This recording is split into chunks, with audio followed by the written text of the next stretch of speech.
Assalamualaikum. Hari ini saya akan berkongsi tentang satu khazanah warisan bangsa yang semakin dilupakan oleh generasi muda, iaitu permainan tradisional. Permainan ini bukan sahaja menyeronokkan tetapi juga syarat dengan nilai murni seperti kerjasama, semangat kesukanan dan kreativiti. Permainan pertama, teng-teng. Teng-teng merupakan salah satu permainan tradisional yang popular dalam kalangan kanak-kanak di Malaysia, terutamanya pada era sebelum wujudnya permainan digital. Permainan ini dikenali juga sebagai hopscotch di negara-negara barat. Gelanggang teng-teng biasa dibuat dengan menggores garisan di atas tanah atau dilukiskan di atas permukaan rata dengan menggunakan tapu. Pemain perlu melompat di atas petak gelanggang dengan menggunakan satu kaki. Permainan tradisional yang seterusnya ialah permainan lompat tikus. Permainan ini memerlukan dua orang pemain sebagai halangan untuk melompat. Pemain perlu melompat dari aras pertama iaitu halangan satu tapak tangan. Selepas melepasi halangan pertama, halangan meningkat menjadi lebih tinggi sehingga mencapai 4 tangan. Seterusnya, pukul berapa Datuk Harimau. Masih ingat lagi tak lagu Pukul Berapa Datuk Harimau? Inilah salah satu permainan yang menyeronokkan apabila bermain dengan kawan-kawan. Si harimau perlu menangkap semua anak ayam termasuk ibu ayam dalam permainan ini. Anak ayam perlu beratur di belakang ibu ayam dan ibu ayam akan melindungi anak-anaknya daripada si harimau.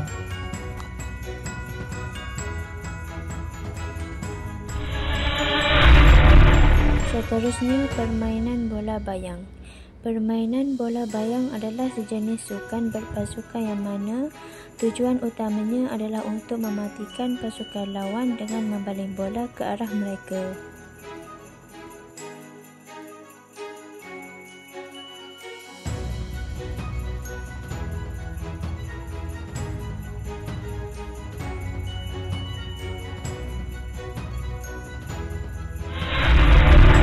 Permainan tradisional yang seterusnya ialah permainan congkak.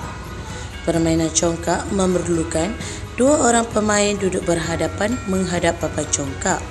Dimulakan dengan kedua-dua pemain serentak mencapai buah iaitu guli di kampung masing-masing dan memasukkan buah satu persatu di dalam lubang kampung dengan pergerakan dari kanan ke kiri hingga ke rumah dan kampung lawan.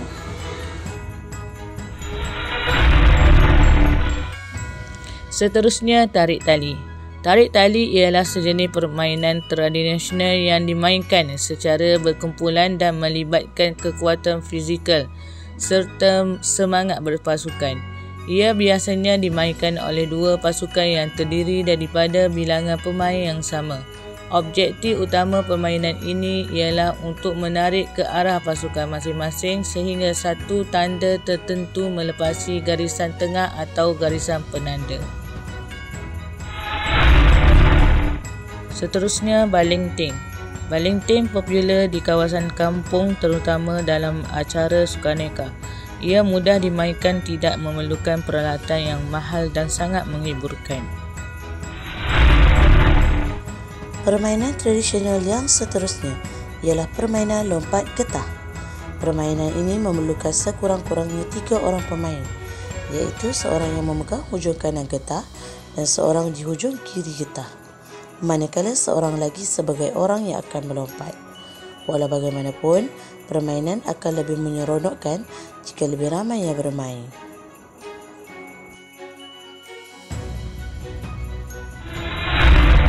Permainan seterusnya adalah permainan nenek si bongkok 3. Permainan ini melibatkan seorang pemain mencari nenek yang menutup mata untuk mencari pemain lain. Permainan ini membantu membangun kerjasama, kemampuan dan kepatuhan terhadap aturan di kalangan anak-anak.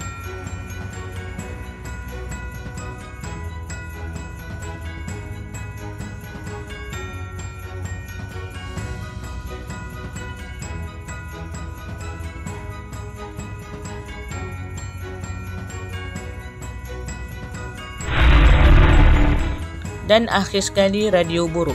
Permainan radio buruk biasanya merujuk kepada aktiviti komunikasi yang menyeronokkan dan mendidik. Sering dimainkan dalam kumpulan untuk menunjukkan bagaimana maklumat boleh disalah tafsirkan apabila disampaikan dari seorang ke seorang. Permainan ini menguji komunikasi peserta, menunjukkan bagaimana mesej boleh berubah apabila dihantar dari satu orang ke orang lain. Permainan ini juga memberi kesedaran tentang kepentingan mendengar dengan teliti dan menyampaikan mesej dengan jelas. Dengan itu, terima kasih kerana menonton video ini hingga akhir. Assalamualaikum.